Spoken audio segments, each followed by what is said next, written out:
Assalamualaikum warahmatullahi wabarakatuh. Welcome to MTsB podcast. Kita nih cakep.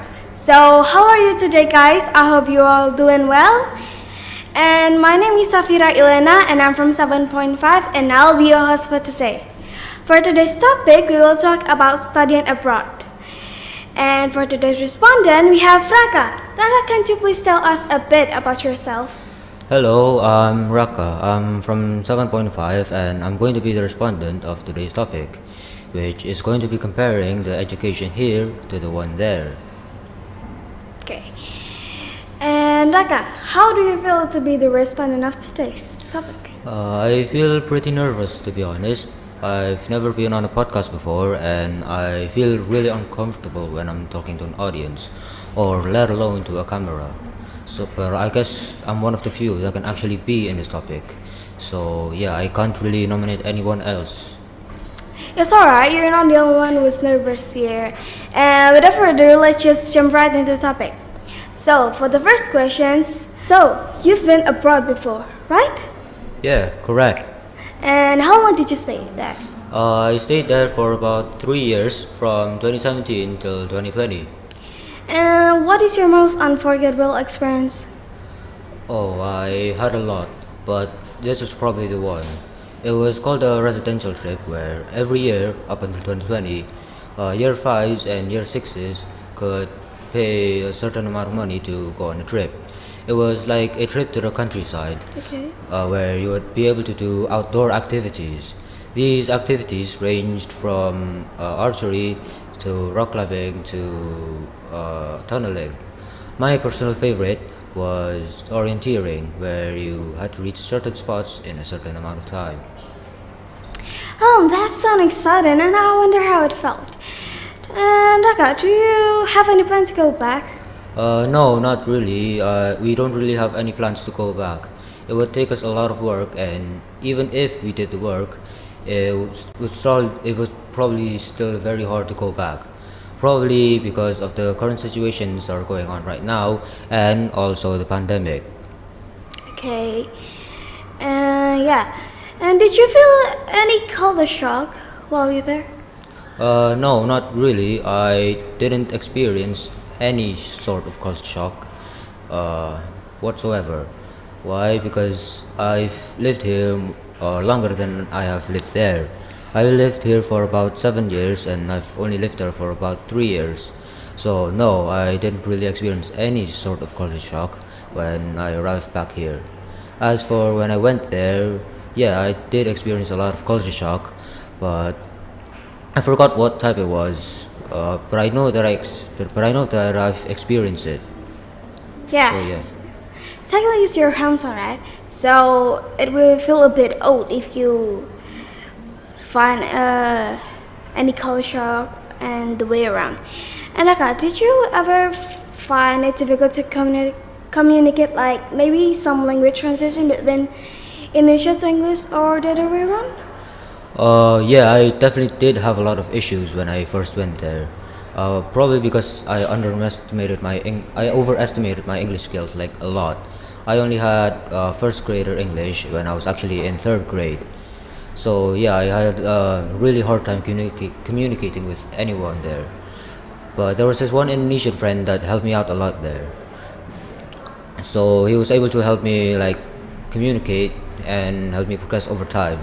As for when I went back here, I didn't really have any issues with speaking to anyone because, as I said before, I've already lived here for a long time. And yeah, I did forget some of the language, but I still remember most of it, so I was able to communicate with anyone just fine. Yeah. And how did you get used to staying there? There was a lot of ways, but it was mainly of these two people. One, the Indonesian friend that I've just explained about earlier, and this other friend that actually carried me from the start till the end. The Indonesian friend, as I said before, has helped me a lot in the beginning. He's like done a lot for me. Without him, I probably couldn't be able to speak English right now.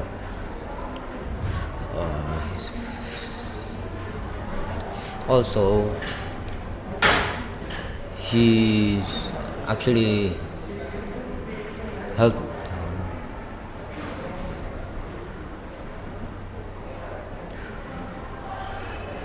Okay.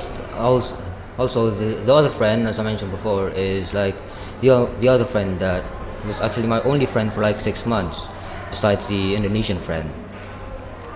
Before, so he was basically there for me. With, yeah, so that's it. Yeah. Okay. And it must be nice to have friends that can lend you a hand, isn't it? And for the next questions, so you've been here in the school for a quite long time. What is the biggest difference that you found between the school system in MTsB and the one you've abroad? There's a lot, but the most obvious one for us would probably be the start times. Obviously, this is a secondary school, and the secondary schools there also start at the same time. I asked my brother about this, and he said it's the same time. As for primary schools, it's a lot different. Here, it started at around 7 a.m. and ends at around 2 p.m. Whereas there, it started around 9 a.m. and ends at 3 p.m. Another obvious one would probably be the teaching methods. It just feels like something is missing, doesn't Yeah. feel quite right. So, yeah, I don't know what that missing thing is, but it just feels different to me. Okay. It must be nice to experience a new thing, right? And for the next questions, would you recommend to us to going to school there or not? Oh, yeah, I definitely recommend you to go there. Only if you're stable, though. If you're able to support yourself or your family, then I really recommend you to go there. Whether you're just visiting or you're planning to study there, it's going to be a great experience. Although if you're not very stable right now, or you just don't want to stay there, it's also fine. It's not like a must experience. It's more like it's better to see. Yeah, so yeah, I really recommend you to go there if you're stable, and it's just better for you to stay here if you don't really want to go there. Yeah. And how would you rate your experience while you're there? Honestly, if I had to rate it on a scale from 1 to 10, it'd probably be a 7 out of 10. Mainly because when I first went there, it was like really underwhelming. It didn't like fit my expectations or something like that. Although over time I did grow to like the place, and so my feelings for it began to start growing as well.